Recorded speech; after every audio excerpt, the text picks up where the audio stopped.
Caitlin Clark is somehow still winning college awards. I guess you forget she was just in college.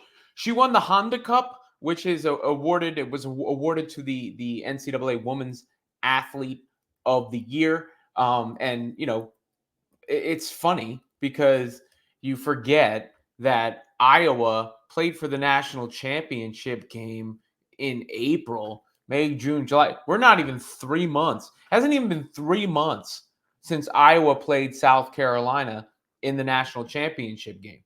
Wild when you think about that. Caitlin Clark has already been through a season's worth of storylines easily, right? In the WNBA so far. She's got the fever schedule, so she wasn't able to be at the award ceremony, but her coach did speak, and there was some reaction to what Lisa Bluder, the former Iowa coach, had to say. I'm going to see if I can get away with playing pieces of the interview here. I believe they were aired on CBS Sports, but this was what Coach Bluder had to say about Caitlin Clark.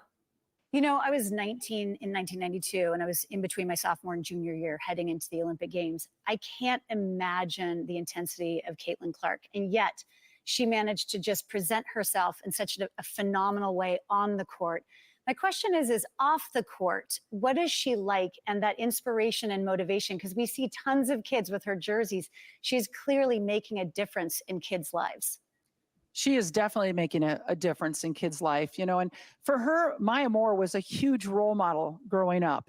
So now she's the Maya Moore of this generation, and she understands that. She understands how important that was to her to get that autograph after the game, to get that hug, to take that picture with. And so I just think it's off the court. She's so genuine. She's so giving of her time.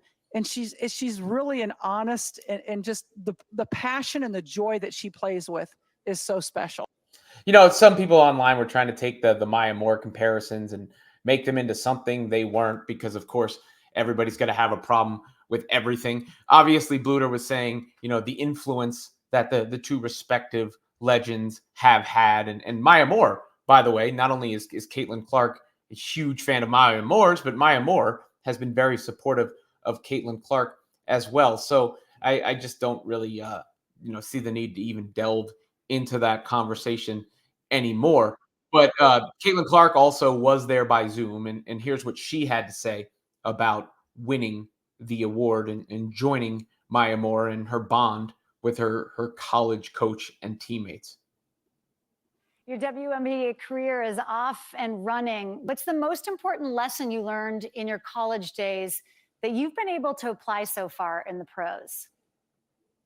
Oh gosh, there's been a lot of them. Honestly, I think Coach Bluder kind of just has always preached throughout my career is first of all, be where your feet are. Don't ever let any moment slip you by. This life that I get to live, I'm very grateful for. No matter the highs and lows, there's so many people that would really want to be in my shoes or be in any of us shoes as athletes. So I think just being grateful for it. But also pressure is a privilege. I know there's a lot of pressure on my shoulders, and I'm very grateful for that. And I think it's something you can rise to the occasion and just embrace. So I'd probably say those two things. Yeah, she's definitely privileged to have all that pressure. She also went on to call Bluder the best leader she's been around, which, again, some people try to take as a sneak diss to Christy's sides. All in all, I think this was supposed to be a positive thing. I'm not going to delve into any of the negativity. Now, of course, on top of that, you probably had, people who were, in a sense, captivated because that turnaround was so fast, because they went from watching Iowa to watching Clark in the league, which may have helped with all the records that have been set in the WNBA. But it is easy to forget, or the viewership records, that is. It is easy to forget that Caitlin Clark was just playing in college.